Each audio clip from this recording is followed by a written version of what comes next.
Do you believe in ghosts? Welcome to THIEN True Horror, where fears come not only from invisible ghosts, but also from the darkest corners of the human mind. Together we will delve into psychological horror ghost stories, with a gloomy atmosphere, breathtaking suspense, and haunting endings. Follow my channel to test your courage and explore the limits of fear. True horror story. Night on Thompson Farm. In the late fall of 1995, Thompson Farm sat peacefully amidst the golden fields of rural Pennsylvania. John Thompson, a middle-aged man with gray hair, was sitting by the warm fireplace in the living room, reading an old book. Next to him, his wife Mary was sewing a sweater for their daughter Sarah. The air in the room was cozy and peaceful, except for the crackling of the fire and the soft sound of needles. "John," Mary said, looking up at her husband, "I think we should go to bed early. We have a lot of work to do in the fields tomorrow." John nodded, closing the book. "You're right. It's colder than usual today." Their two children, Sarah, 16, and Tom, 10, had gone to bed early. Sarah was lying in bed, listening to music on a small cassette player. The soft nightlight cast a soft glow on her chubby face. She was daydreaming about the upcoming school dance. In the next room, Tom was hugging his favorite teddy bear, fast asleep after a long day of fun. Outside, the wind whistled softly through the bare trees, making a mysterious whispering sound. When John and Mary turned off the lights and went to bed, the whole farmhouse was plunged into darkness. Only the pale moonlight shone through the window, casting strange shadows on the walls. Suddenly, Mary woke up with a start. She heard a strange noise coming from downstairs, like very soft footsteps. She shook John gently. "John, do you hear anything?" John rubbed his eyes, listening. "No, honey, it must be the wind." But Mary still felt uneasy. It didn't sound like the wind. Mary gently got out of bed and walked out of the bedroom.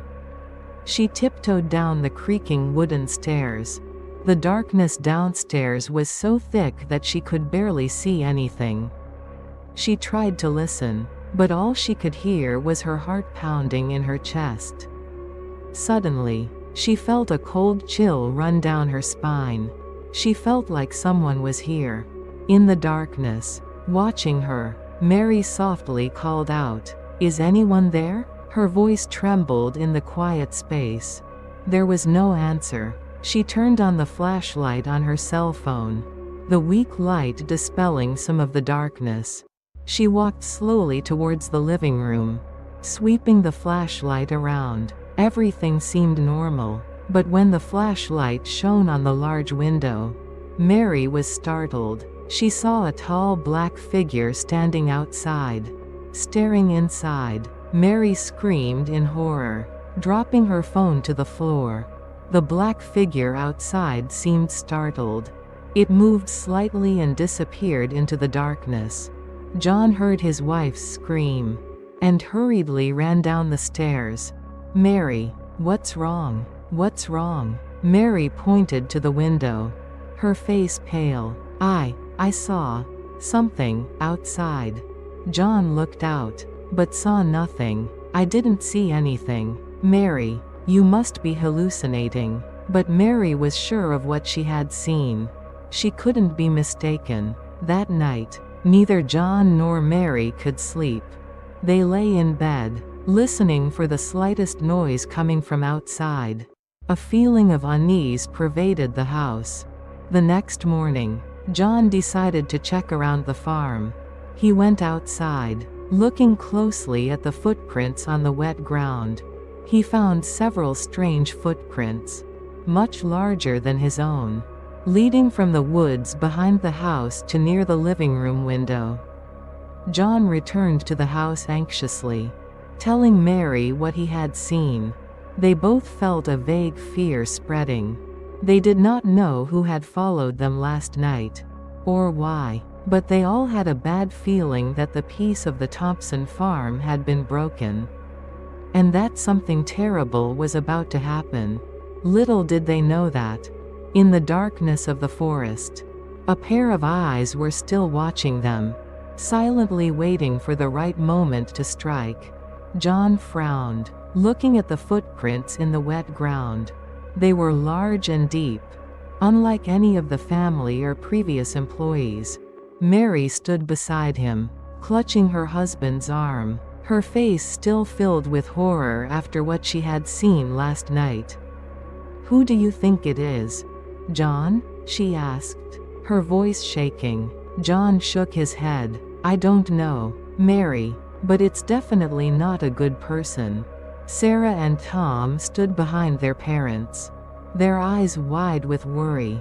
"Daddy, I'm scared," Tom whispered, clutching his teddy bear. John decided to beef up the security of the house.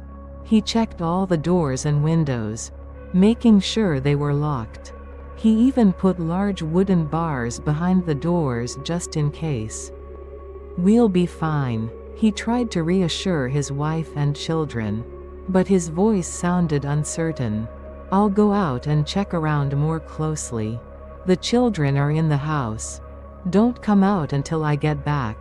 Mary looked after her husband anxiously, but she knew he needed to do it. While John was checking outside, Mary walked around the house, feeling a strange unease. Everything seemed to be in its place, but she couldn't shake the feeling that someone had been here, had touched their things. She noticed that an armchair in the living room had been moved a little bit more than usual, and a book on the coffee table was turned upside down. Those little details sent a chill down her spine. Sarah and Tom sat silently in the living room, hugging each other in fear. Sarah tried to act strong so that her brother wouldn't worry too much, but she herself felt an indescribable unease. Suddenly, they both heard a very faint sound coming from upstairs, like light footsteps. "Sarah, did you hear that?"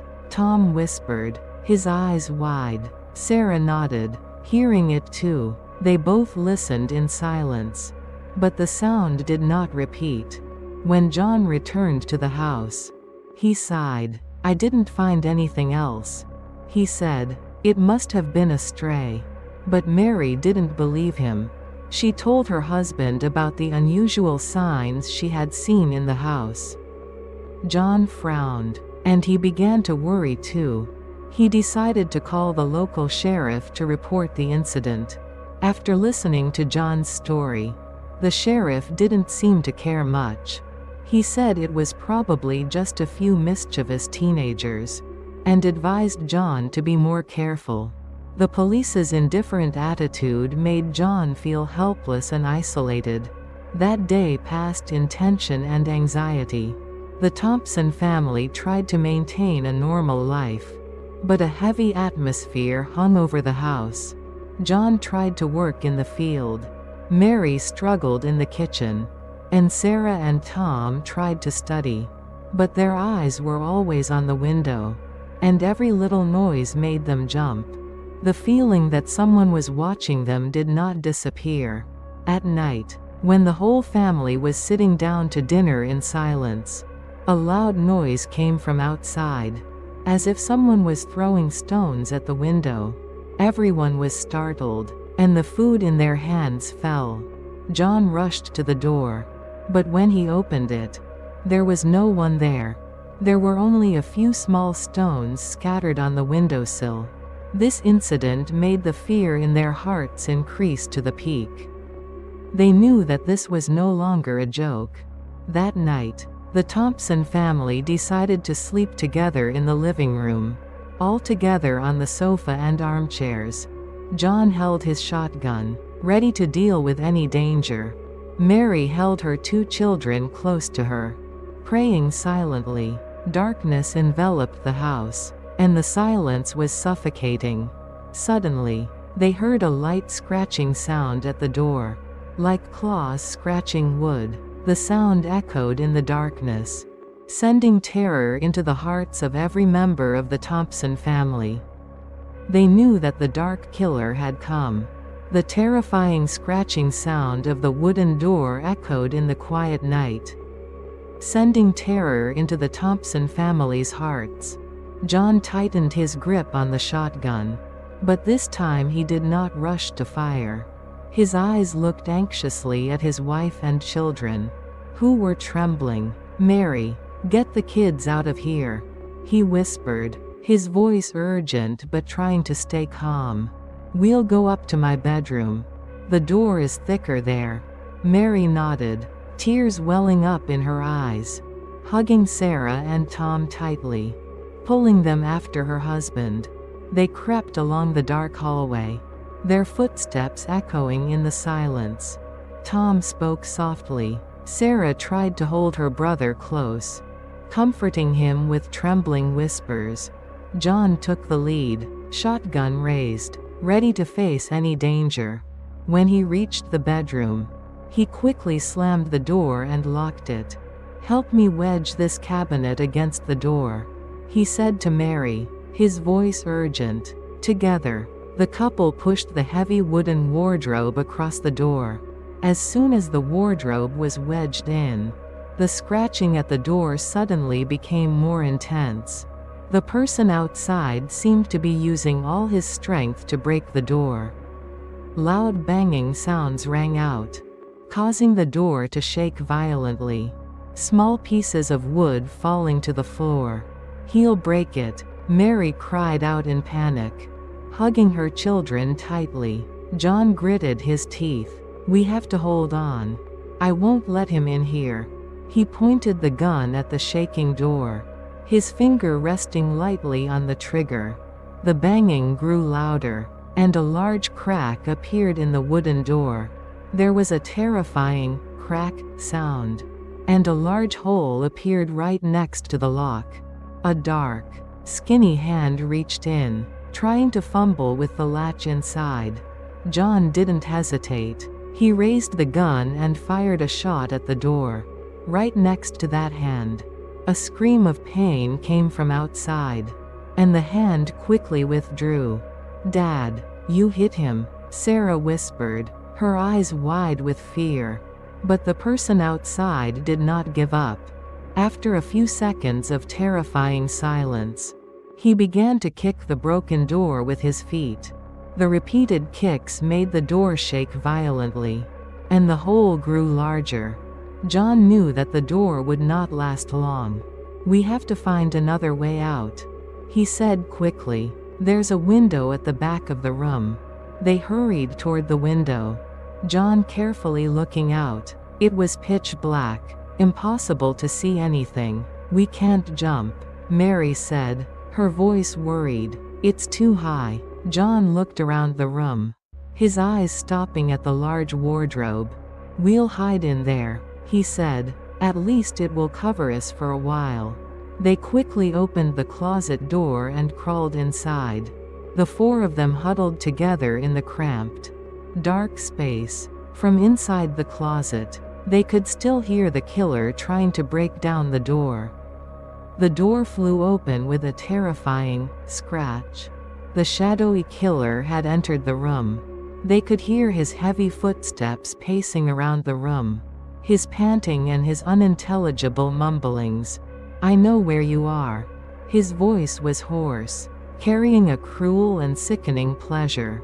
"You can't escape me." He began to rummage around the room, the sound of furniture being knocked over resoundingly. Suddenly, the noise stopped. The Thompson family held their breath, their hearts pounding in their chests. They heard footsteps slowly approaching the closet where they were hiding.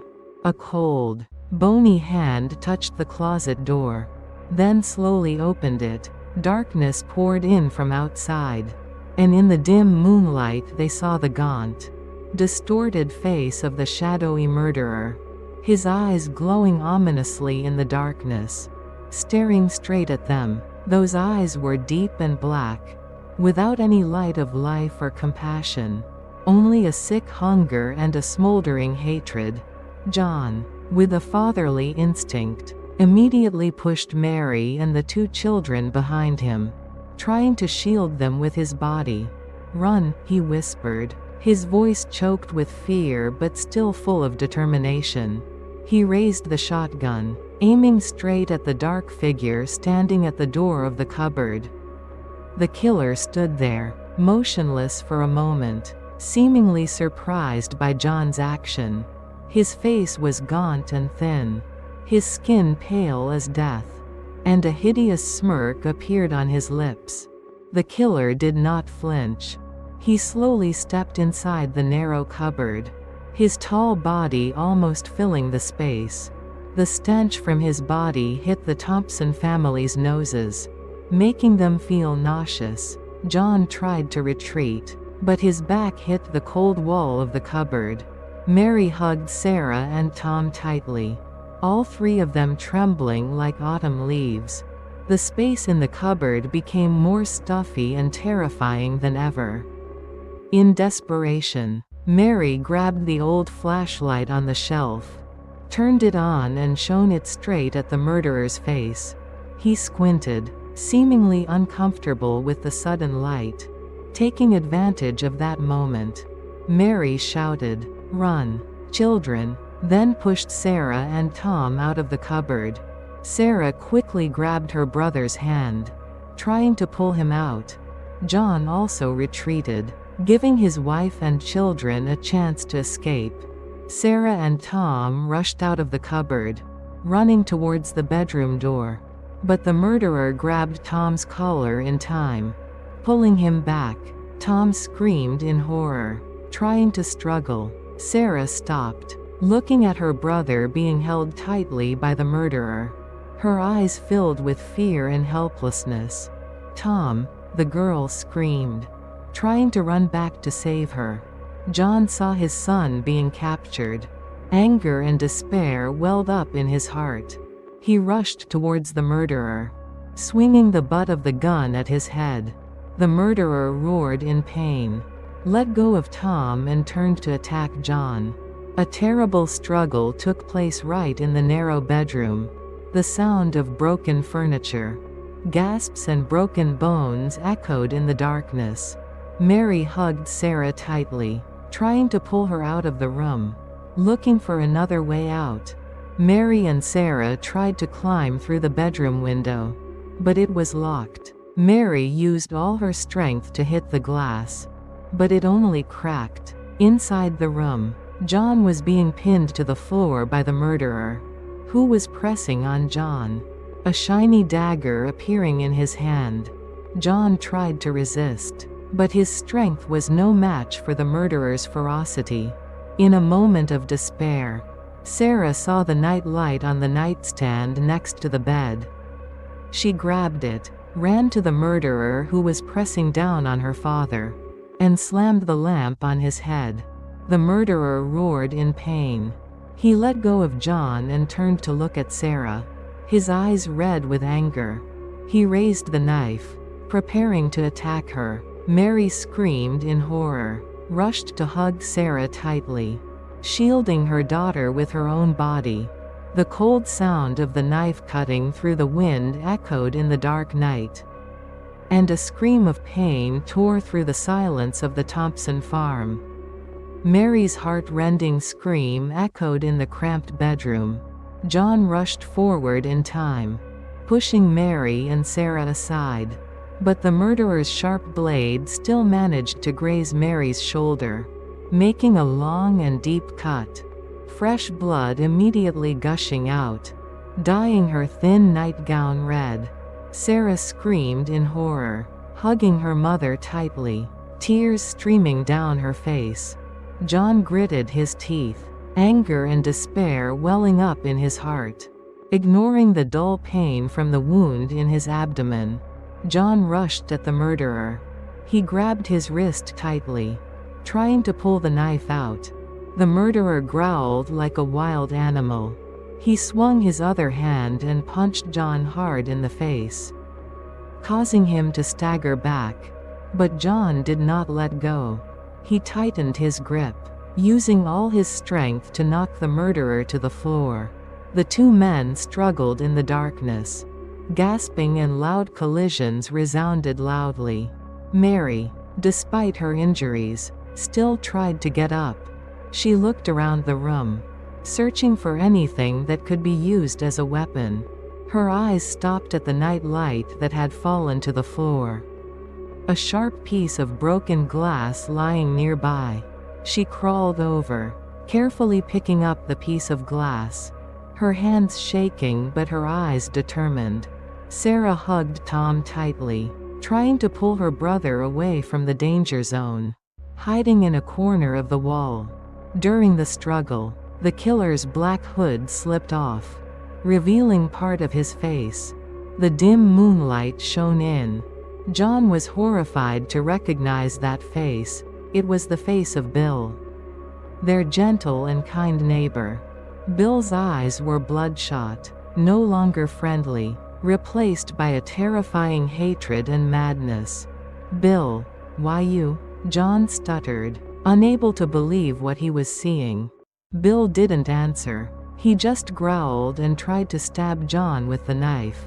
John dodged, but the knife grazed his arm, leaving a deep cut. Blood began to flow, wetting his sleeve. Tom, seeing his father injured, suddenly rushed forward. The boy grabbed Bill's leg, trying to pull him away. Bill lost his balance, fell to the floor. The knife flew away. Mary quickly rushed forward, picked up the knife and raised it high. Bill stood up, his eyes fixed on the knife in Mary's hand. He sneered, a creepy smile. "You think that thing can do anything to me?" he said, his voice hoarse. He rushed towards Mary, as fast as a panther. Mary screamed, closed her eyes and swung the knife forward. There was a swish sound, and Mary felt the knife hit something soft. She opened her eyes, and was horrified to see that the knife had been stabbed into Bill's stomach. Fresh blood flowed from the wound, soaking his dark shirt. Bill paused, looking down at the wound on his stomach, then slowly looked up at Mary. His eyes filled with disbelief and pain. Unexpectedly, Bill laughed, a savage and terrifying laugh that echoed throughout the room. "You think that's it?" he said, his voice fading but still full of menace. He slowly pulled the knife out of his stomach, more and more blood flowing out. Then, something horrifying happened. Bill grabbed Mary's hand, squeezed it tightly, and used the same knife to stab her in the chest. Mary screamed in pain, then fell to the floor, unconscious. Bill stood there, gasping, looking down at Mary's body and the bloody knife in his hand. His eyes turned to John and the two children shivering in the corner of the room. An evil smile appeared on his face again. John knelt beside Mary's lifeless body, his hands shaking as he touched her cold face. A sob broke the silence. Tears welled up in his eyes, hot and streaming down his cheeks. "Mary, no, it can't be," he whispered, his voice broken, unable to believe what had just happened. Sarah and Tom stood huddled together in the corner of the room, watching the horror, both silent, but their eyes wide with fear and tears. Bill stood there, the bloody knife still in his hand, a hideous smirk on his face. "She's finally quiet," he said, his voice cold and filled with sick satisfaction. The pain and anger welled up inside John, turning into a mad force.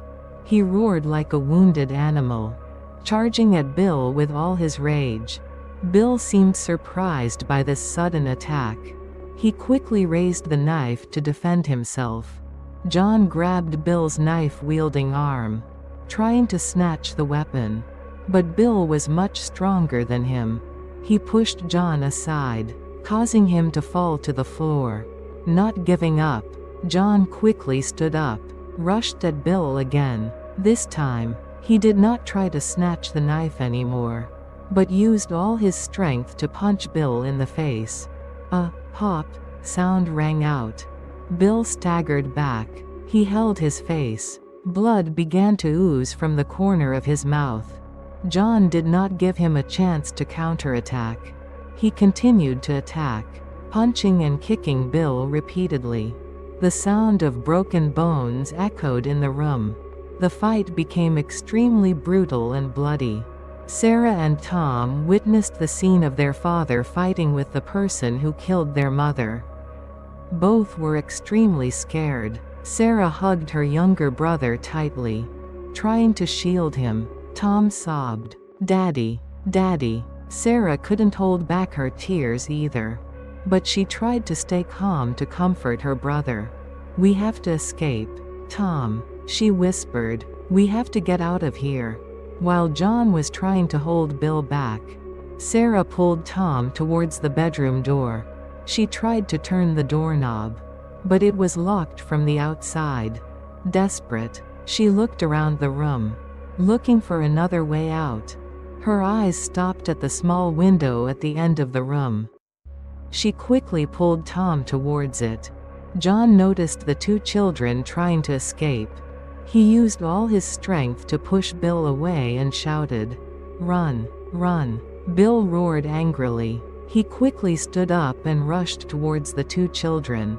John knew he had to buy time for his children. He rushed at Bill again, blocking him from Sarah and Tom. Bill swung the knife up, stabbing straight into John's chest. A scream of pain rang out, and John collapsed to the floor, blood quickly spreading from under him. Sarah and Tom saw their father fall, both horrified, but their father's screams still echoed in their heads. They had to run. Sarah grabbed Tom's hand tightly, pulling him up onto the chair by the window. She tried to unlatch the window, but it was stuck. She pushed with all her might, and finally the window opened. Cold wind blew into the room, carrying the breath of the dark night. "Jump down, Tom!" Sarah screamed, her voice trembling. Tom looked down in fear, but Sarah had no time to hesitate. She pushed him hard out the window, then quickly climbed after him. Both children fell onto the wet grass below, a sharp pain running down their spines. They quickly got up, clasped hands and ran for their lives into the darkness of the forest behind the house, leaving behind Bill's angry growls, echoing from the bedroom window. Their fate now lay completely in the cold, dark, and full of dangers. Sarah nam chat te Tom. Kom tri she sao vau bong toi de dak kua khu rung. Nung gun ke ko quet vau mat ho. Nung chiak la muk quet doi chan. Nung ho kong dam dung lai. Tieng gam gu jian du kua bil. Van vong lai tu fia sao ngoi na.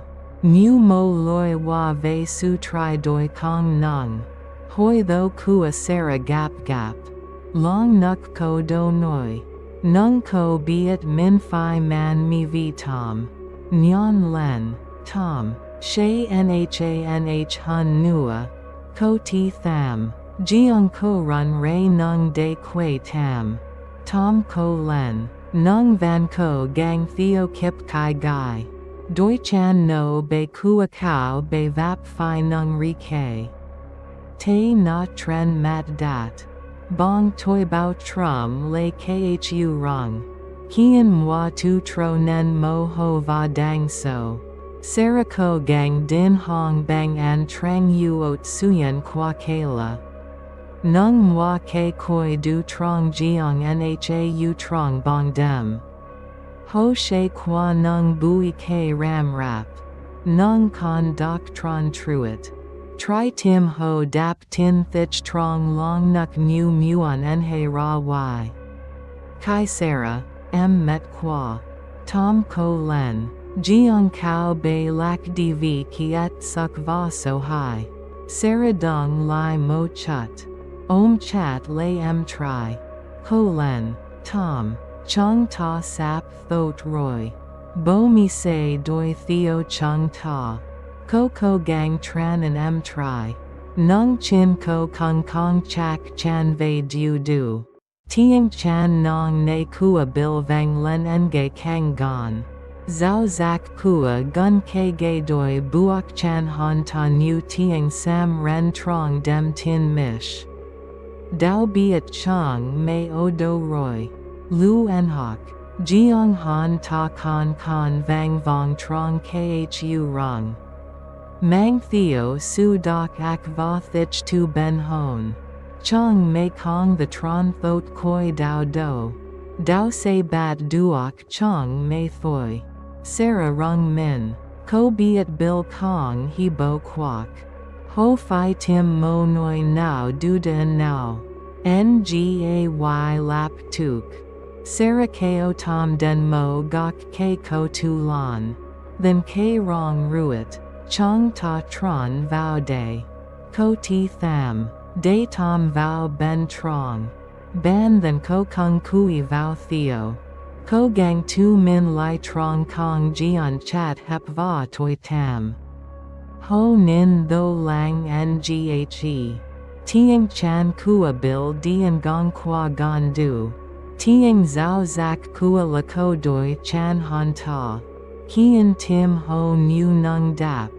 Mui hoi thoi quen thuok tu noi han thoang qua. Hien Sarah cam thay buan non. Sao mo hoi lao cho doi kang thang. Tieng chan kua bil dan xad. Sarah ni nong he mat nin ra y. Bong toi van bao trum khu rong. Nung ko kong con nghe thay tieng dong nao kua han nua. Ko la han ta da di roy. Ko ti tham. Nung van kong dam chak chan. Chung ta phi di thoi. Tom. Chung ta kong the o day my duok. Ho can then bo ra koi gok ke. Teep tuk she sao hun vao rong. He ho dang she. Sarah chat nin thay mo an sang uot loe len o fia xa. Mo tia hai vong loe len trong long ko. Tom. Nin kia. Ko noi. Kai te ve fia an sang. Ko la ko noi o du. Ho ko gang she nhanh hun ve fia an sang. Bang qua nung bui ke va nung con suoi no. He den gon. Ho nyan ra dula an den kua mo chiek zi hoi dang do tren mo con duong dat no. Sarah va tom lao ra koi rong. She ve fia chiek zi hoi. Hai vong se tim duok su ju du. Nung ki den gon. Ho kin hoang nyan ra bil dang dung tua vao chiek zi. Doi ho. Han ta kuoi kai. Tren te van con dao din mao. Dao da bao roi ma. Chung mei kong the tron thot koi dao do. Han noi. Jiang han de ve dak thang. Sarah chat lay tom. Ka hai dua tre du biat rang de la kat thuk. Bat go. Truok ki bil kip ra te. Mo tieng koi hu in oi vang len tu fia con duong. An den pha choi loa kua mo chiek zi gun sat lao toi. Dung ngay truok mat bil. Vien gun sat buok ra koi zi. Kao sung tren te hong thang ve fia han. Bo vu ki zong. An bai bat. Vien gun sat et lan. Bil dung sung lai. Nin chiek zi gun sat roi nin Sarah va tom dang run ray. Han ta name con dao zong dat. Do hang. Sarah va tom nha u kots nak. Kuoi kung ho kung da duok ku. Nung ki yuk kin hoang ve dem ne se my an ho. Va bong den kua ke sat nyan se con theodoi ho trong nung jak mo dai. Sarah grabbed Tom's hand, pulling him deeper into the dense darkness of the forest. Dry branches brushed against their faces. Rotting leaves crunched underfoot, but they didn't dare stop. Bill's angry growl, still echoing from behind the house, was a promise of relentless pursuit. Sarah's breathing was ragged, her chest aching, but she knew she had to be strong for Tom. "Hurry, Tom, run faster," she whispered, her voice trembling but determined. Tom struggled, but still struggled to keep up with his sister. His little feet tripping over tree roots. Falling to the ground, darkness enveloped the forest, making everything hazy and terrifying. Sarah tried to navigate by the faint moonlight filtering through the leaves. But every tree looked the same in the dark. They ran through thick bushes, slippery slopes, their hearts pounding in their chests as if they wanted to jump out. "Sarah, I'm so tired," Tom struggled, his voice cracking with exhaustion and fear. Sarah paused, hugging her brother tightly. "Hold on, Tom, we're almost there. Mom and Dad will be watching." She tried to reassure him, but she wasn't sure herself. Bill's heavy footsteps grew closer, the rustling of broken branches under his feet like thunder in the still night. "I know where you are, Brats." His hoarse voice echoed through the forest, carrying malice and sick amusement.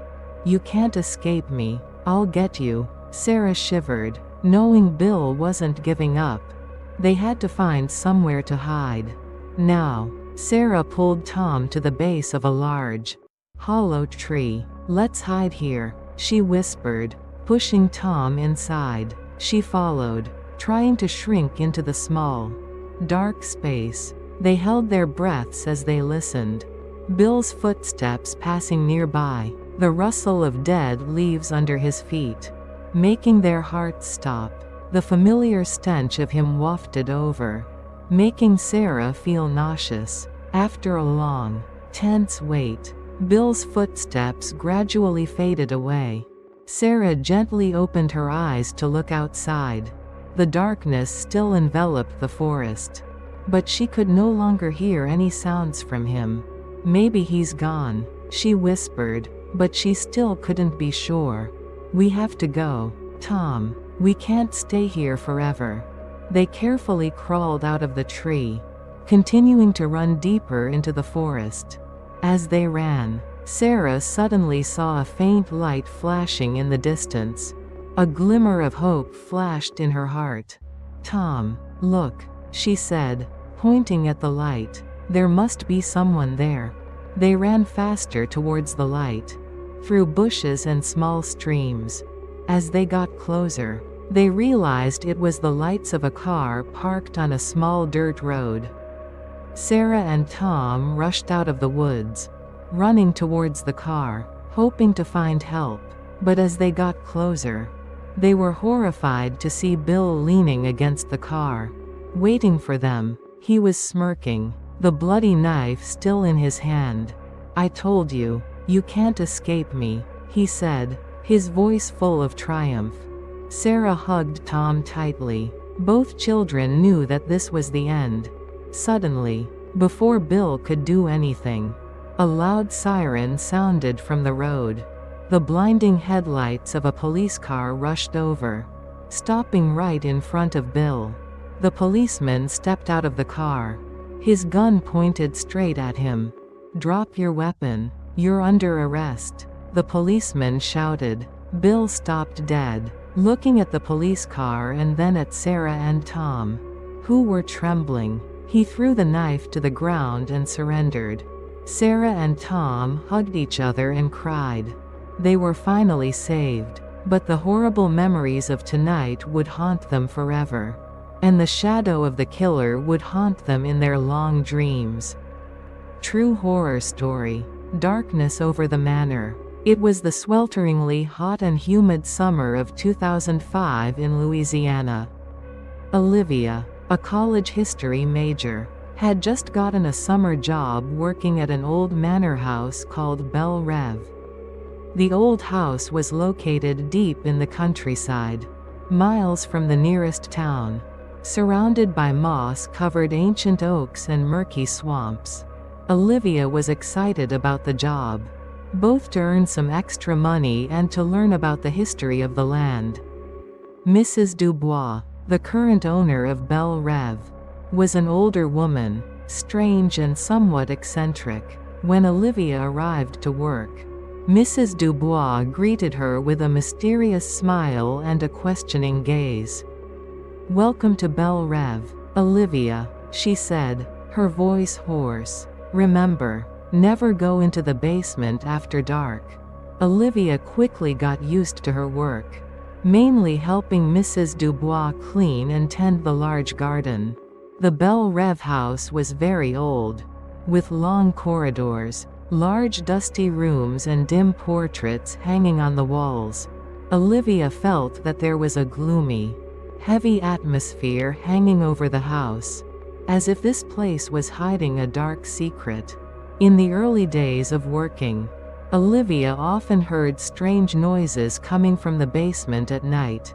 Soft footsteps, vague whispers and sometimes faint moans. She asked Mrs. Dubois about these noises, but she just waved her hand and said it was just the wind or mice. One evening, while Olivia was cleaning the library, she accidentally dropped an old book on the floor. When she picked it up, she saw an old piece of parchment falling out from inside. The paper was written in an old French language, the handwriting blurred by time. Olivia tried to read it, and realized it was a diary entry from a woman named Elise, who had lived in Belle Reve in the 19th century. The diary told of strange and terrifying events that had occurred in the house, of a darkness that was slowly taking over the minds and spirits of the people who lived there. Elise wrote of terrifying dreams, terrifying visions, and a constant feeling of being watched by an evil force. Olivia felt very curious about what was written in the diary. She decided to find out more about the history of Belle Reve and the people who had lived there. She asked Mrs. Dubois about Elise, but the landlady seemed very upset and did not want to mention that woman. "That's in the past, Olivia," Mrs. Dubois said coldly. "You don't need to worry about it. Just focus on your work." Mrs. Dubois' attitude made Olivia even more suspicious and determined to find out the truth. A few days later, when Mrs. Dubois was away visiting relatives, Olivia decided to explore the basement, which the landlady had forbidden her to go down after dark. She took a flashlight and tiptoed down the old wooden stairs, their footsteps echoing in the quiet space. The basement was dark and damp. The smell of mold and dirt rushed straight to Olivia's nose. She shined the flashlight around, seeing old wooden crates, abandoned furniture covered in dust and tangled with cobwebs. Suddenly, she heard a very faint sound coming from a dark corner, like someone was whispering. Olivia trembled as she held the flashlight tightly, pointing the light towards the sound. She slowly approached, her heart pounding in her chest. When she got closer to the dark corner, she saw a blurry figure huddled there. The figure looked like a child, but it was so small and skinny. And when it raised its head to look at Olivia, she was horrified to see that its eyes were red as burning coals, with no whites. A devilish smile spread across its pale face, and a shrill voice, not a child's voice, rang out in the darkness. You came here." Olivia stood frozen in place, the flashlight in her hand shaking, the flickering light illuminating the small figure sitting in the dark corner. Its red eyes were burning coals staring straight at her, unblinking. The devilish smile was still on its pale face, and the shrill voice rang out again. This time more clearly. You're new, aren't you? Olivia tried to swallow, her throat dry. I'm Olivia, she stuttered, her voice shaking uncontrollably. I'm just exploring. The child tilted his head slightly, his crimson eyes still not leaving Olivia. Explore? His voice was mocking. You don't belong here. You should leave. Suddenly, the child raised its small, skinny hand towards Olivia. Its nails were long and sharp like claws. A cold, fishy aura emanated from its body, making Olivia shiver to the core. You woke me up, the child hissed, its voice distorted and terrifying. No longer that of a child. Now you have to play my game. Before Olivia could react, the child disappeared into the darkness. But immediately after, she felt a cold, invisible hand touch her neck, squeezing tightly. Olivia screamed in horror, trying to pull back, but the hand still held tight, squeezing harder and harder, making it difficult for her to breathe. Olivia struggled, using all her strength to push against the damp wall behind her. Finally escaping the invisible grip, she fell to the cold floor, gasping for breath, her heart pounding as if it wanted to jump out of her chest. She quickly got up and ran towards the stairs, not daring to look back. When she reached the upper floor, Olivia rushed straight to Mrs. Dubois' room and knocked on the door repeatedly. Mrs. Dubois opened the door with a sleepy and annoyed expression. What's the matter, Olivia? Why are you making such a fuss? Olivia gasped as she recounted what she had seen and felt in the basement. Mrs. Dubois frowned after hearing this, her expression not very believing. You just had a nightmare, Olivia, she said indifferently. I told you not to go down to the basement after dark. Olivia tried to convince Mrs. Dubois that what she said was true, but the landlady still denied it. There's no ghost here, Mrs. Dubois said, her voice slightly annoyed. Belle Reve is just an old house. There might be some strange noises. Don't get your head around it. However, in Mrs. Dubois' eyes, Olivia still saw a hidden fear. Mrs. Dubois then told Olivia a few stories about the history of Belle Reve, about the tragedies and mysterious deaths that had happened in this house. She mentioned Elise, who wrote the diary that Olivia found, and said that she had died strangely in her bedroom. Mrs. Dubois also warned Olivia not to be curious about the house's past, because there are things that are better left alone. In the following days, Olivia constantly felt a cold presence watching her around the house. She often heard vague whispers in her ears, sometimes creepy giggles coming from empty rooms. The furniture in the house sometimes moved by itself. Doors opened and closed by themselves. And Olivia often had terrifying dreams about the child with glowing red eyes. One evening, Olivia was in her bedroom when she heard a soft knock on the door. She opened it, but found no one there. When she turned around, she was horrified to see written in steam on her vanity mirror, "You cannot escape." Things got worse on a stormy night. Olivia was sleeping when she was awakened by a loud noise, as if something had fallen to the floor. She jumped up and tiptoed out of the bedroom. As she passed through the hallway, she saw a faint light coming from Mrs. Dubois' room. The door to the landlady's room was ajar, and Olivia saw a horrifying sight. Mrs. Dubois was sitting on the bed, shaking violently, her eyes rolled back, and foaming at the mouth. She was muttering nonsense in a hoarse voice that was not Mrs. Dubois'. Olivia realized with horror that the darkness that Elise had written in her diary had now completely taken over Mrs. Dubois. Olivia stood frozen in the doorway, her heart pounding wildly in her chest. The sight of Mrs. Dubois possessed by a demon exceeded all her terrifying imaginations. The landlady's face was distorted. Blue veins stood out on her forehead. Her eyes rolled back and white, and her mouth was foaming at the mouth, emitting barbaric screeching sounds. Who are you? Olivia stuttered, her voice trembling, but she knew clearly that the person in front of her was no longer the gentle, strange Mrs. Dubois she once knew.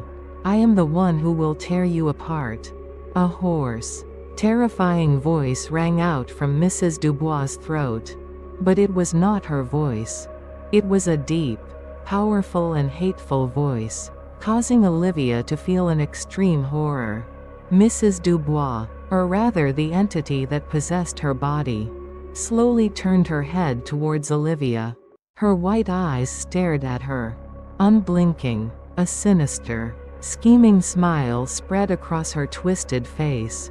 You were too curious, Olivia, the disembodied voice said. Now you will pay. She slowly stood up, her body shaking violently, but exuding incredible strength. She began to move towards Olivia, her fingers curled into claws.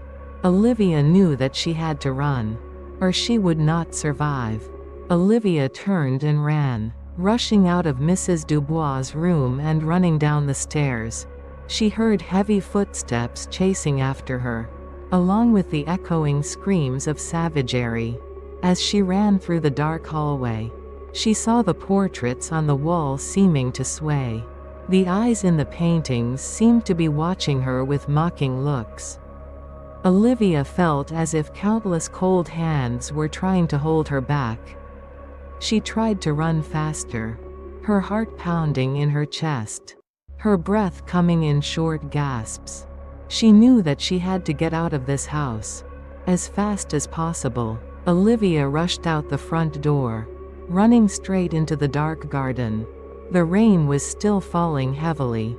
The wind was whistling through the old trees, creating terrifying sounds. She ran without stopping, not knowing where she was going, only knowing that she had to get as far away from Belle Reve as possible. She heard a shrill call from behind, the disembodied voice of the entity that possessed Mrs. Dubois. You can't escape me, Olivia. You belong here. Olivia tried to cover her ears, not wanting to hear those terrifying words. She ran through the garden, tripping over the jagged roots several times, but still trying to get up and keep running. Finally, Olivia reached the dirt road leading out of the estate. She looked back, seeing the Belle Reve house still standing in the darkness, the black windows like hollow eyes watching her.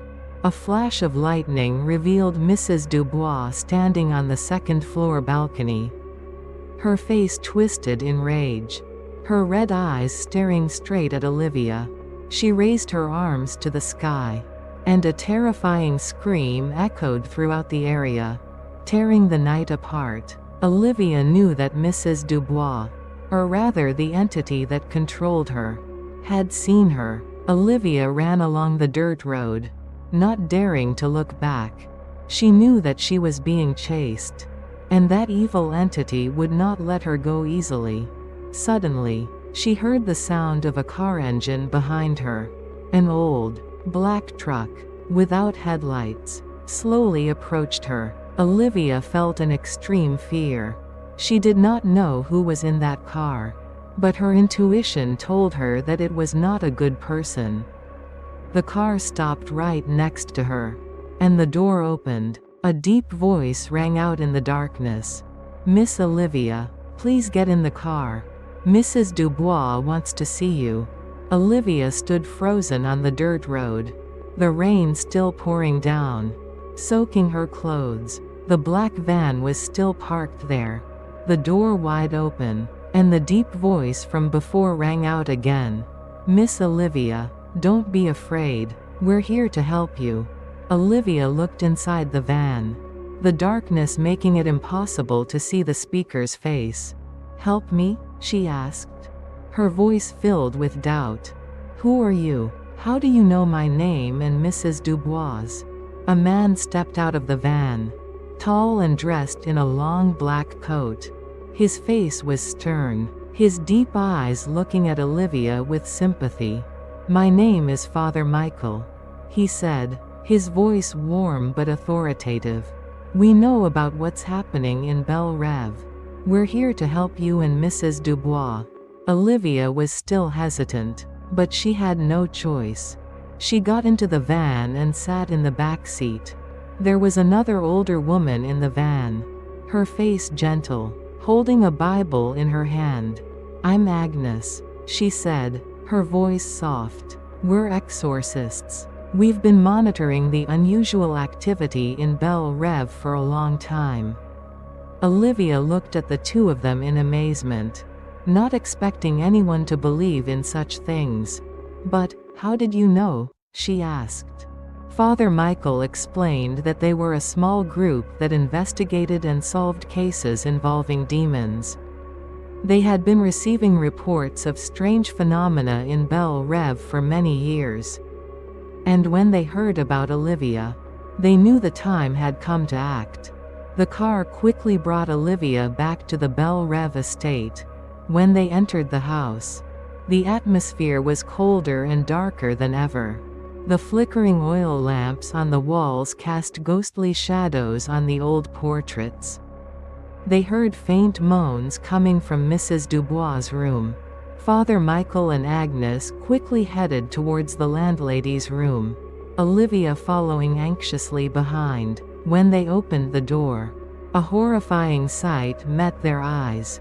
Mrs. Dubois was lying on the bed, her body convulsing violently, foaming at the mouth, and her eyes rolled back in her head. A hoarse, demonic voice rang out from her throat. "You cannot stop me." Father Michael quickly approached the bed.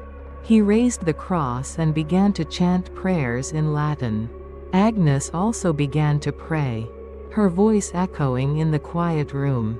The entity that possessed Mrs. Dubois seemed to be in great pain. Her body writhed, and her barbaric screams rang out. "Who are you? Why did you possess her?" Father Michael asked, his voice filled with majesty. "I am Legion," the demonic voice replied. "I have been here for a long time. This house belongs to me." Father Michael and Agnes continued to chant and pray, trying to drive the evil entity out of Mrs. Dubois' body. The battle between light and darkness was extremely intense. Mrs. Dubois screamed and cursed in ancient languages that Olivia had never heard before. The furniture in the room shook violently. The paintings on the wall fell and shattered. Suddenly, Mrs. Dubois flew up from the bed, hovering in the air, her eyes red as coals of fire staring at Olivia. You are the cause of it all," the demonic voice growled. "You woke me up." Mrs. Dubois rushed towards Olivia.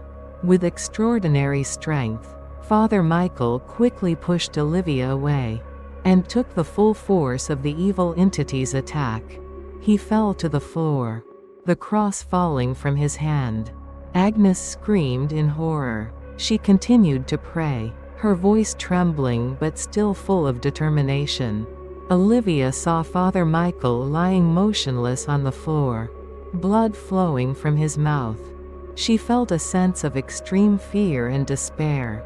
Suddenly, she remembered what she had read in Elisa's diary. There was a passage that said this evil entity had a special connection to the basement of the house. Elise believed that the only way to defeat it was to seal it back to where it had arisen. Olivia looked towards the basement door, a daring thought flashing through her mind. "Father Michael, Agnes, take Mrs. Dubois down to the basement," she shouted. Father Michael frowned, looking at Olivia with concern. "Miss Olivia, that's a very dangerous idea. We don't know what's waiting for us down there. Agnes nodded in agreement, her hand clutching the cross, her face full of concern. That's right. That demon might be stronger where it rises. We need to be careful. Olivia looked at them with determination. But what other choice do we have? It's killing Mrs. Dubois, and Father Michael is also seriously injured. We have to try. This might be our only chance. She looked towards Mrs. Dubois, who was still floating in the air, her body convulsing violently, emitting savage screams. We have to save her. With Agnes' help, Olivia tried to support Mrs. Dubois. Her body was cold and stiff like a log, but it exuded a strange power, forcing Olivia and Agnes to grab her legs and pull her legs to move her. When they tried to bring Mrs. Dubois down the stairs, the evil entity inside her resisted fiercely. She screamed and cursed in ancient languages. Objects in the room flew and fell down, shattering. A sudden cold wind blew, extinguishing the oil lamp, plunging the entire room into pitch darkness. Only the faint light from Agnes' flashlight was the only source of light. Finally, they brought Mrs. Dubois down to the basement. The air here was colder and more humid than upstairs. The musty and earthy smell was so strong that it was hard to breathe. Darkness enveloped every corner. Only Agnes's weak flashlight illuminated a small area. They laid Mrs. Dubois down on the cold floor, right in the middle of the room. Olivia remembered what she had read in Elisa's diary. There was a description of a strange circle drawn on the floor, where the evil entity often appeared. She shined the flashlight around the floor and found a faint circle, drawn with something black, almost faded with time. Father Michael, still in pain, tried to get up. He took out a small book and began to recite prayers in Latin, his voice echoing in the silence of the basement. Agnes also knelt down beside Mrs. Dubois. She held the cross tightly and prayed without ceasing. As the prayers rang out, Mrs. Dubois' body began to convulse more violently. High-pitched screams tore through the night. The evil entity seemed to be in great pain and anger. Dark shadows began to appear in the dark corners of the basement. They wandered around, as if trying to disturb and scare those performing the exorcism. As the exorcism was going on, a demonic voice rang out. This time it was no longer coming from Mrs. Dubois, but a voice that echoed, coming from all directions, as if the darkness itself was whispering into their ears. You think you can defeat me? I was here before this house was built. I am a part of this land. You cannot chase me away. The voice began to attack Olivia's mind, bringing back her deepest fears, the painful memories she had tried to bury. She felt a strong urge to run, to escape this horrible place. But she knew that she could not abandon Father Michael and Agnes. Father Michael continued to chant, his voice becoming stronger and more determined. Agnes continued to pray, beads of sweat rolling down her face. Suddenly, a bright white light emitted from the cross that Agnes was holding.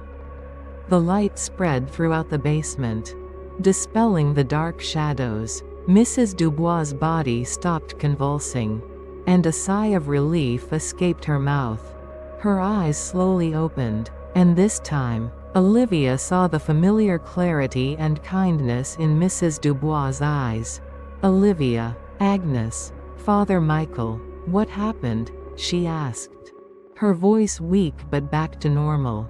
It seemed that they had succeeded. Olivia, Father Michael and Agnes breathed a sigh of relief when they saw Mrs. Dubois gradually regain consciousness, her eyes returning to their familiar gentleness.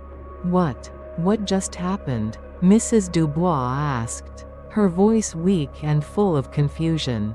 She looked around the dark cellar, then at the worried faces of Olivia and the two strangers. Father Michael gently explained what had happened, about the evil force that had possessed her and the exorcism that had just taken place.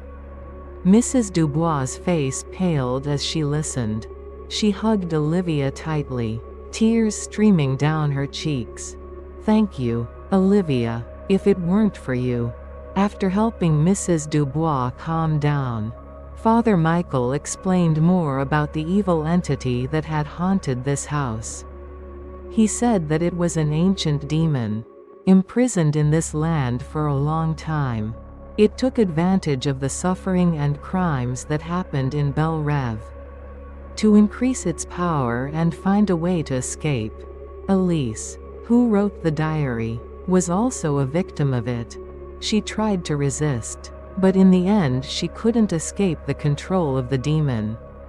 Father Michael believed that the strange circle on the floor of the house was one of the demon's weak points, where it was tied up with part of its power.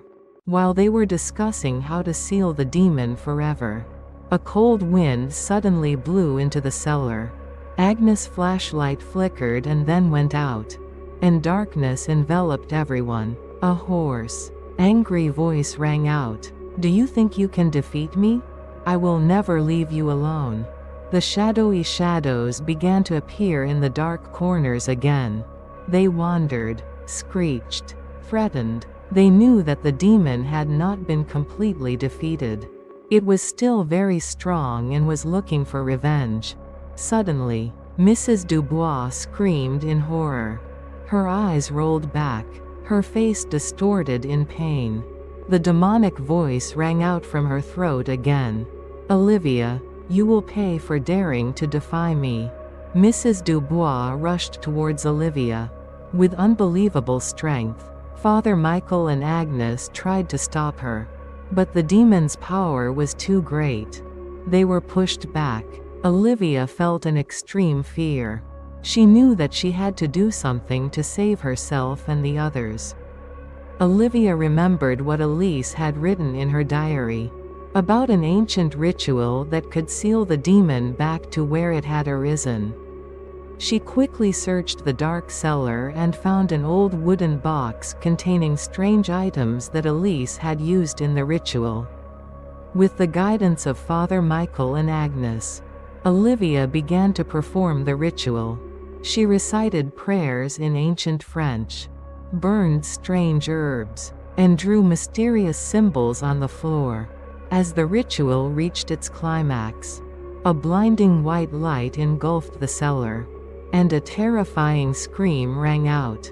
Tearing through the night, THIEN sang Dio Dan. Olivia nin thay ba dubois nam bat dong tren san na. Kon mat ba da tro lai vei tan than. Bong toi trong can ham duong mu da tan bien hon ton. Va kong kan nghe thay jiong noi kai ki he nin thay nung bong den mo ao nua. Father Michael va Agnes tho phao ni num. Ho be it rang ho da tan kong. Con kai da bai fong and tro lai. Va bel rev kuoi kung kung duok bin yen. Olivia quay din roi koi bel rev. Mang theo nung ki yuk kin hoang nung kung de y nia ve nung gi ko da tri qua. Ko be it rang bong toi van luon tun tai. Nung an sang kua long dung cam va naim tin ko the xua tan no. Ve fan dien trang bel rev. No van dung du. Ko kin va yen bin doi an mat troy. Nu mo loi niok no ve quoc chien jua thin va ak da tung dien ra tai noi ne. As the light faded, Olivia saw Mrs. Dubois lying motionless on the floor, her face now serene. The darkness in the cellar seemed to have completely dissipated, and there was no more demonic voice or shadowy sight. Father Michael and Agnes breathed a sigh of relief, knowing that they had succeeded. The demon had been sealed away. and Belle Reve was finally at peace. Olivia decided to leave Belle Reve, taking with her the terrifying yet meaningful memories of what she had been through.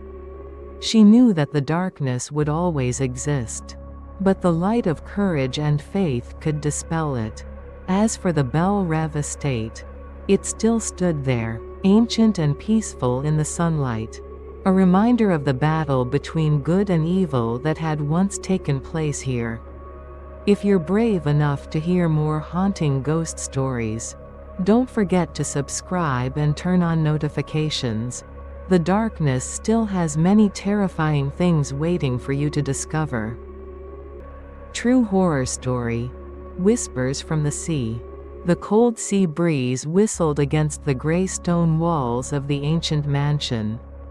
Blackwood Manor, a name that was creepy enough to hear, lying alone on a rocky outcrop jutting out into the main sea. In the fall of 1988, the surrounding maple trees had turned red. The leaves rustled like a mournful sigh. Sarah, a young writer who had just moved from the bustling New York City, rented this mansion at a surprisingly cheap price. She wanted to find a quiet space to complete her unfinished horror novel. But from the moment she set foot here, a vague feeling of unease enveloped her, like a layer of cold fog seeping into every corner of her soul. The mansion had been abandoned for many years. Dust covered everything. Cobwebs filled the corners of the walls. But Sarah still felt something else. An invisible presence, quietly observing her from the darkness. Mrs. Evelyn, the local real estate manager, a middle-aged woman with a haggard face and sad eyes, handed the key to Sarah with a worried look. "Miss Sarah, I have to tell you the truth. This house, it has a not-so-good history," Mrs. Evelyn said hesitantly, her voice low as if afraid someone would hear. "There have been many strange things happening here. The previous tenants didn't stay long." Sarah smiled reassuringly. "I'm a horror writer, Mrs. Evelyn. Maybe I'll find inspiration here." But deep down, she couldn't help but feel a little worried. Mrs. Evelyn sighed. "I just hope you're safe. Miss Sarah, if anything happens, don't hesitate to call me." Then she hurriedly left, leaving Sarah alone facing the gloomy mansion. Sarah walked around the house. Each room had its own ancient and cold look. The ground floor had a large living room, with a black marble fireplace, a library with towering bookshelves covered in dust, and a dining room with a long table and worn leather chairs. Up to the second floor, a long hallway with dim portraits hanging on the wall.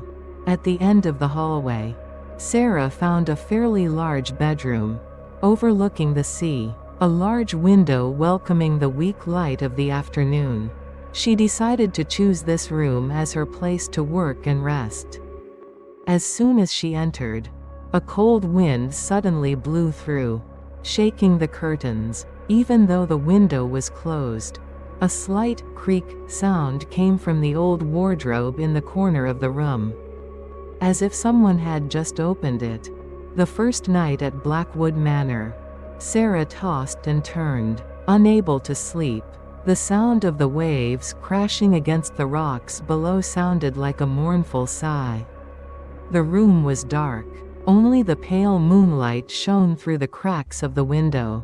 Suddenly, a very soft sound came from the end of the bed, like light footsteps on old floorboards. Sarah's heart pounded. She tried to listen, but the sound of the waves drowned everything out.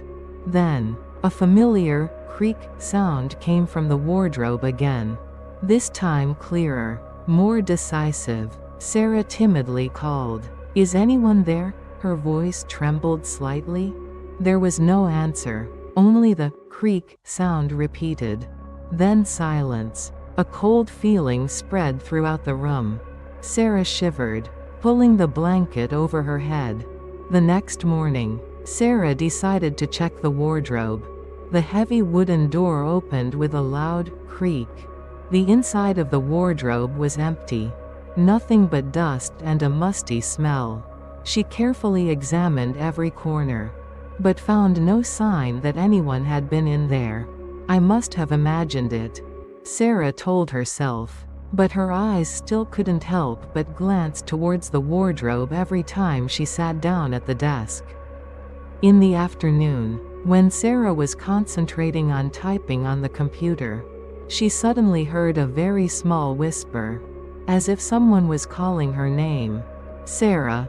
The whisper rang right next to her ear. But when she turned around, there was no one. The door was still closed. The sea wind was still whistling outside. A few days later, the strange phenomena became more and more frequent. Sarah often heard footsteps in the night, whispers calling her name, and sometimes, she even felt someone lightly touching her shoulder. When no one was around, one evening, when Sarah was sitting reading by the fireplace, the fire suddenly flared up fiercely, then went out in an instant.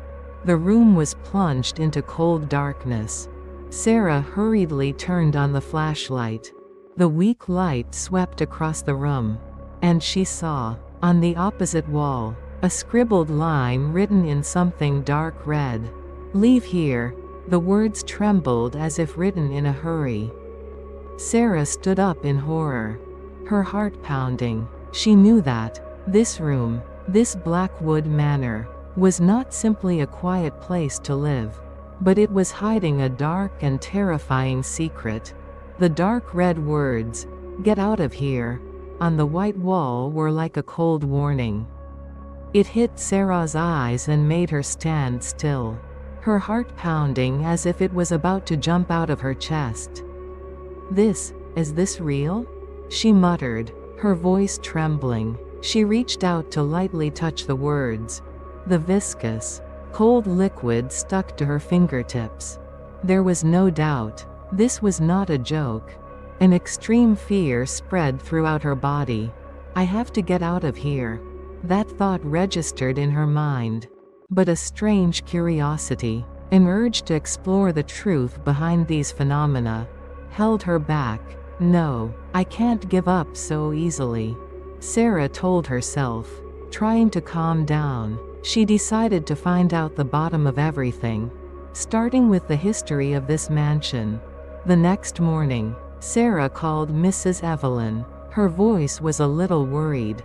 "Mrs. Evelyn, I want to ask a little more about the history of Blackwood Manor." Mrs. Evelyn sighed over the phone, her voice sad. "I told you, Miss Sarah, that house is not lucky. Many sad things happened there. Can you tell me more specifically?" "Anything you know," Sarah begged. After a while of silence, Mrs. Evelyn began to tell, her voice sad. "According to what I heard from my grandmother, this mansion was built in the late 19th century by a wealthy family, the Blackwood family, but they encountered many tragedies. Their youngest daughter mysteriously disappeared in the very room you are in. Miss Sarah, it is said that her spirit still wanders there, searching for peace." Mrs. Evelyn paused, her voice choked. "That is why no one dares to stay in the house. That house is too old." After listening to Mrs. Evelyn's story, Sarah felt a cold chill run down her spine. The strange phenomena she experienced seemed to have an explanation, but that did not make her less afraid. On the contrary, it made that fear more real and terrifying. That night, Sarah did not dare to sleep. She sat awake at her desk, her eyes never leaving the door of the room. Around 2 a.m., when everything fell into absolute silence, she heard a little girl sobbing in the hallway outside. A heartbreaking little cry, full of pain and loneliness. Sarah tiptoed to open the door. The hallway was dark. The crying still echoed somewhere. She softly called, "Is anyone there?" Her voice trembled. The crying suddenly stopped. replaced by a cold whisper. Find me. Sarah decided to find the root of these things. She began to rummage around the room, hoping to find some clue. She pulling the old wardrobe out of the corner of the wall. Behind the wardrobe, she found a small locked door. The wooden door was rotten, but the lock was still intact. A strange feeling urged Sarah to open this door. She found a hairpin in her pocket, fumbled for a while. Finally she opened the lock. The door opened slightly. Inside was a small, dark, narrow room. A musty and fishy smell rushed into Sarah's nose. She timidly walked in, used a flashlight to look around. The room was empty. There was only a large oval mirror hanging on the wall. The mirror was old. The glass was opaque. But when the flashlight shone on it, Sarah was startled to realize the mirror did not reflect her image. Sarah trembled as she reached out to touch the mirror. It was cold. A strange feeling spread throughout her body. Suddenly, a blurry figure appeared in the mirror. The figure of a little girl about 7 to 8 years old. Her long hair hung down covering her face. The little girl stood there, quietly looking at Sarah. Her deep black eyes were like two bottomless pits. Sarah was terrified and stepped back, dropping the flashlight. The room was plunged into darkness. The cold whisper sounded again, this time clearer, right next to her ear. "Can you see me?" The little girl's voice was weak, full of pain. Sarah tried to scream, but her throat was choked. Unable to make a sound, she felt a cold hand touching her cheek. An unprecedentedly terrifying feeling. Sarah closed her eyes, trying to calm down. When she opened them, the little girl's figure in the mirror had disappeared. The room was still dark. Only her heart was pounding. She quickly picked up the flashlight, shined around the room. The mirror was still there, but there was no other image. Sarah knew that little girl, the lost soul of this mansion, was trying to contact her. But why? What did the little girl want? A mixture of fear and curiosity tore at Sarah's heart. She felt like she was being drawn into a horror story that she couldn't control.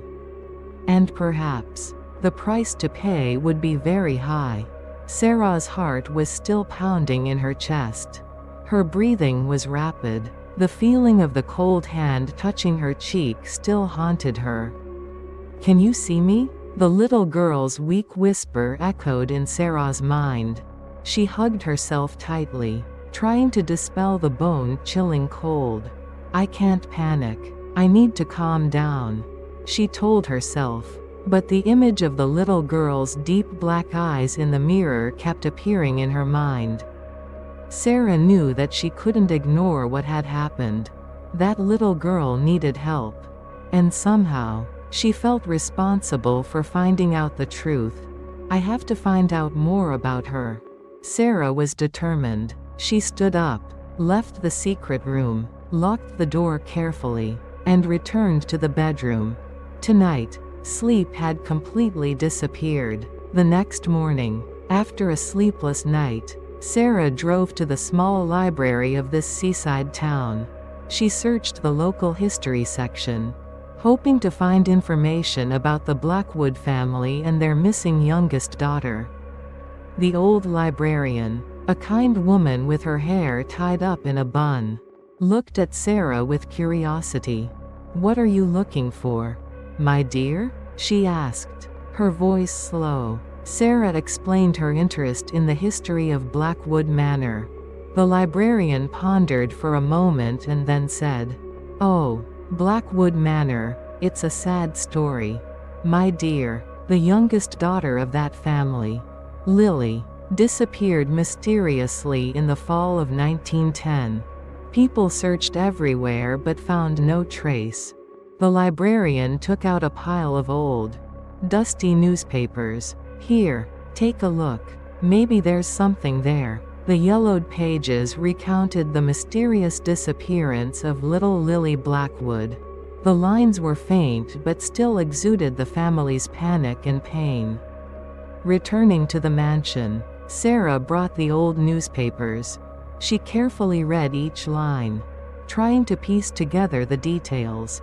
According to the articles, Lily was a very obedient and lovely girl. Her disappearance had caused a great shock to the whole town. There was no sign of a kidnapping or an accident, as if she had disappeared into thin air. That night, when Sarah was sitting reading the articles again, she suddenly felt a cold wind blowing. Extinguishing the candle on the table, the room was plunged into darkness. Sarah hurriedly turned on the flashlight, and she saw, on the open newspaper page, the lines were automatically written. In a childish handwriting, "I'm locked up, please help me." Sarah was terrified and dropped the newspaper, her heart pounding. This was no longer an illusion. Lily was trying to contact her. That night, Sarah had a strange and scary dream. She found herself in a dark, damp room. Lily stood in the corner of the room, her face pale, her eyes filled with tears looking at her. She pointed to a wall, then slowly disappeared into thin air. Sarah woke up in a panic, cold sweat pouring out. She remembered every detail of the dream. The image of the wall that Lily pointed to kept haunting her. Maybe it's a clue, Sarah thought. She decided to check the secret room behind the wardrobe again. Sarah returned to the secret room. She used her flashlight to carefully examine the wall she had seen in her dream. The stone wall was cold. Nothing special. But when she touched a loose stone, it suddenly retracted. Sarah was startled. She pushed the stone hard, and a gap appeared. It was a small, dark tunnel. "What's going on?" Sarah muttered. She felt a strong urge to explore this tunnel. But at the same time, a vague fear also rose in her heart. She called Mrs. Evelyn, told her about what she had discovered. Mrs. Evelyn heard and panicked. "Miss Sarah, don't be foolish. Maybe that place is dangerous. Call the police." But Sarah was determined. She couldn't leave the little soul that was calling for help. Sarah mustered up her courage, took the flashlight, and began to crawl into the dark tunnel. The air inside was damp and cold. A musty and fishy smell rushed into her nose. Her footsteps echoed in the narrow space. The deeper she went inside, the more Sarah felt an indescribable unease. Suddenly, her flashlight shone on an object lying on the ground. It was an old, dirty doll. One of its eyes was torn out. Sarah picked up the doll, and a cold feeling ran down her spine. This was the doll that Lily held in the old photo she saw in the library. And right next to the doll, she saw a small necklace. The pendant was engraved with the word, Lily. Sarah suddenly realized she had found something very important. But at the same time, she also felt a cold presence very close. And a soft sigh sounded right behind her. The icy sigh blew against Sarah's nape, cold as the breath of death itself, making every hair on her body stand on end. Her heart seemed to stop for a moment, then pounded frantically. Who is it?" she stuttered. Her voice caught in her throat. The flashlight in her hand trembled, drawing faint streaks of light on the damp earthen wall. The stench rushed straight into her nose, making her feel nauseous. "No, there can't be anyone here," she told herself, trying to calm herself. But fear was deeply rooted in her mind, like a poisonous plant that was silently spreading. She clenched the doll and Lily's necklace in her hands. The cold feeling from these objects seemed to be transmitting to her body. "I've gone too far," a thought flashed through her mind. but was then extinguished by a steely determination. I have to know what happened to her. Sarah took a deep breath, trying to dispel the fear that was growing surrounded, and slowly walked on into the darkness. Each step she took, the echoes in the tunnel grew heavier, like the wailing of imprisoned souls. The tunnel became increasingly narrow. There were sections where the ceiling was so low that Sarah had to crawl to move. The air was thick and stifling, as if someone was squeezing her chest.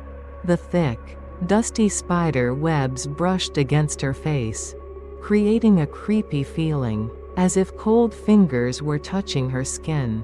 Occasionally, between her footsteps, Sarah heard strange sounds, the hurried clattering of a small animal trying to escape, or soft, painful moans, echoing from deep underground. "Is someone here?" she asked softly, her voice lost in the darkness.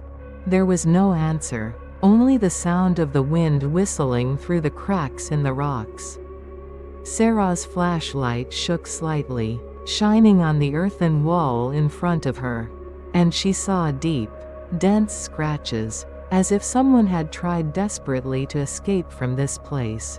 The fingernails were probably bleeding, but still unable to break through the cold rock.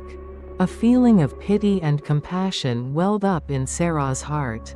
She imagined little Lily trapped in the darkness, fighting her fear and despair alone. Finally, Sarah's flashlight reached the end of the tunnel. An old, rotten wooden door appeared before her eyes. The door was ajar, revealing a pitch-black darkness. Sarah crept closer, her heart pounding in her chest. She reached out to gently push the door. A creepy, creak sound rang out, like the wailing of an imprisoned soul. The door opened, and Sarah stepped into a small, damp room. The cold air enveloped her.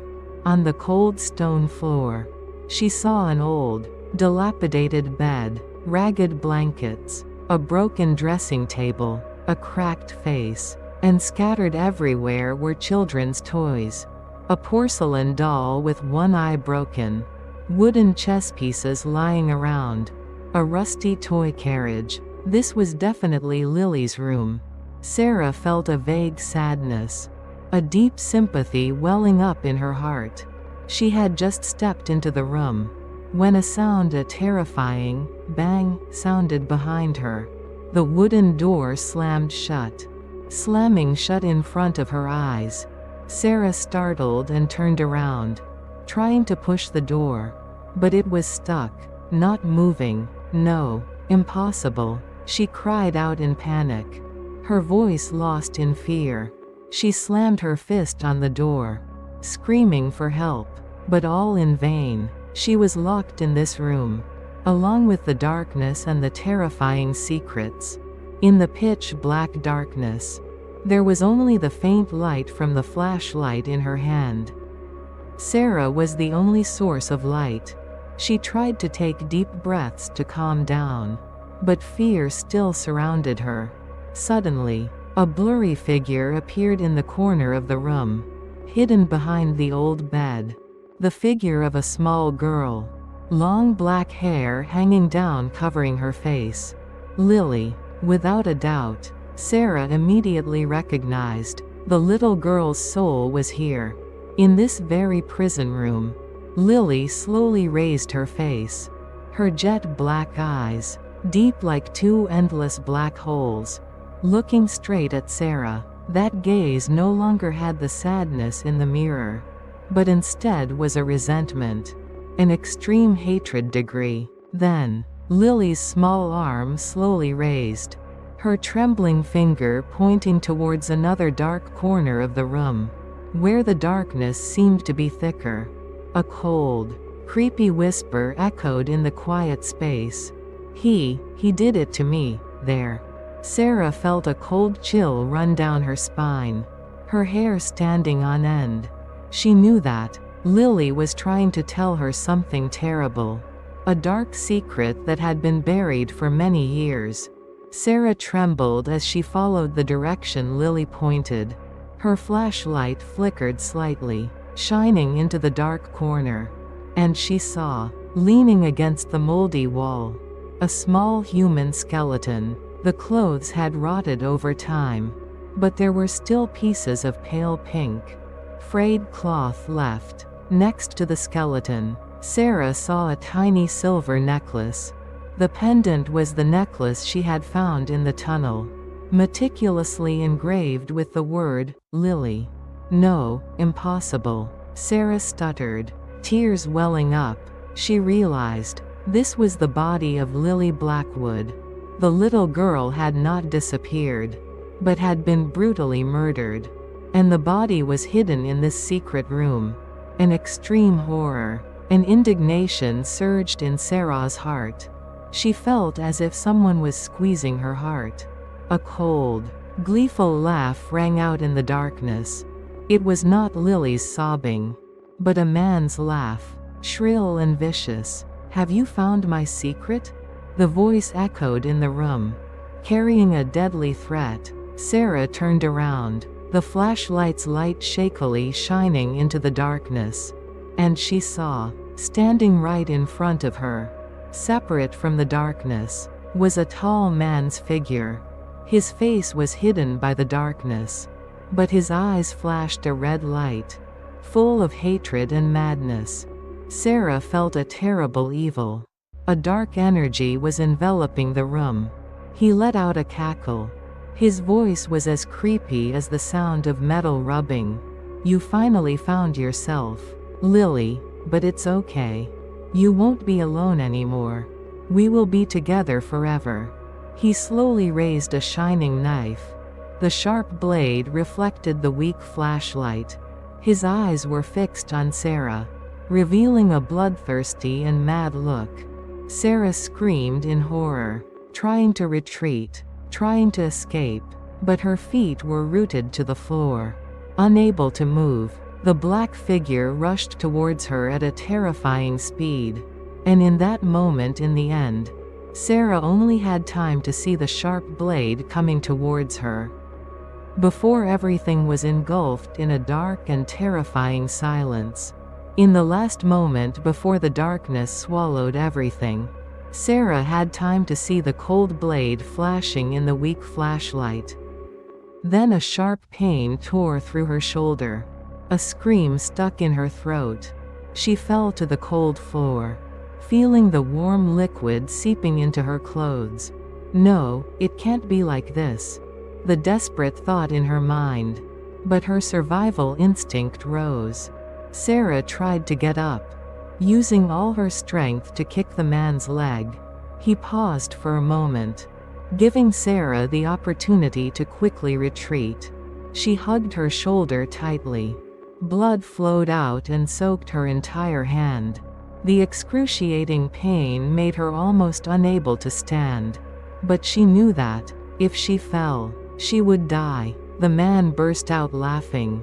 The creepy laughter echoed in the cramped room. "Do you think you can escape?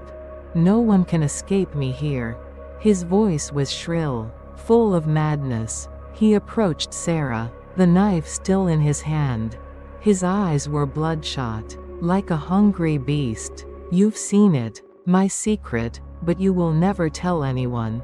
He swung the knife up, preparing for the fatal stab. At that moment, a piercing scream rang out. Not Sarah's, but a shrill, hateful sound. From nowhere, Lily's blurry figure suddenly appeared between Sarah and the man. Her eyes were burning with hatred, staring at the person who had murdered her. The man paused, his face pale, the knife trembling in his hand. "Lily, no, no way," he stuttered, his expression filled with utter horror. Taking advantage of that opportunity, Sarah used all her remaining strength to rush towards the door leading to the tunnel. She tried her best to open the door that was stuck. Her fingers were sore and scratched.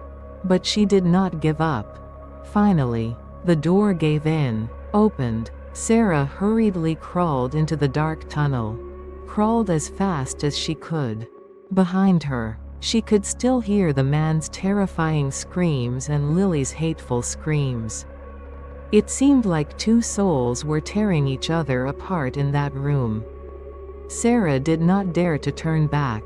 She knew that she had to escape this place. Had to survive to tell this horrifying story. Sarah crawled and crawled in the damp darkness. The wounds on her shoulder ached. Her breathing became weaker and weaker. She was almost exhausted. Suddenly, a glimmer of light appeared ahead. A ray of hope flashed in Sarah's heart.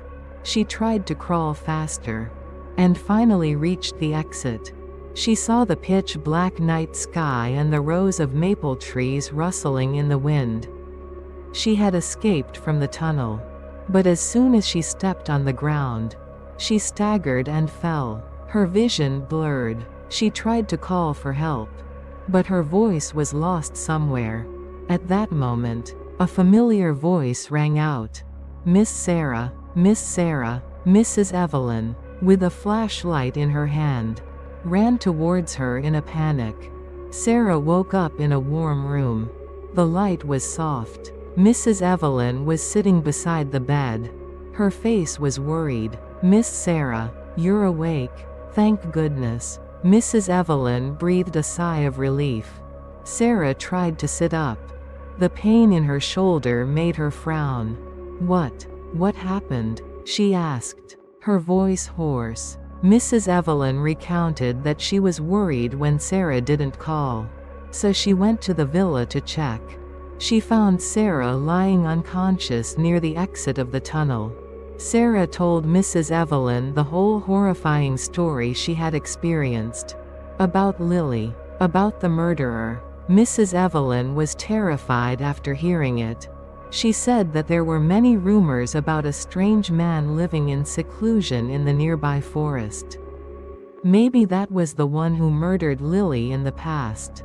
After recovering, Sarah told everything to the police. They investigated, and found Lily's skeleton in the secret room. The murderer, a man named Jedediah, was arrested. He confessed to killing Lily, for some sick reason, and hiding her body in the tunnel. Finally, justice was served, and Lily's soul was freed. Sarah left Blackwood Manor, carrying with her the horrible memories but also feeling a little peace.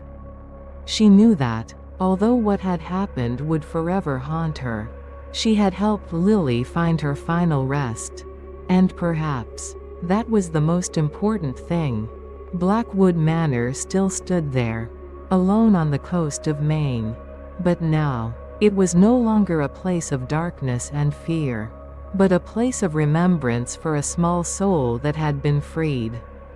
If you're brave enough to hear more haunting ghost stories, don't forget to subscribe and turn on notifications.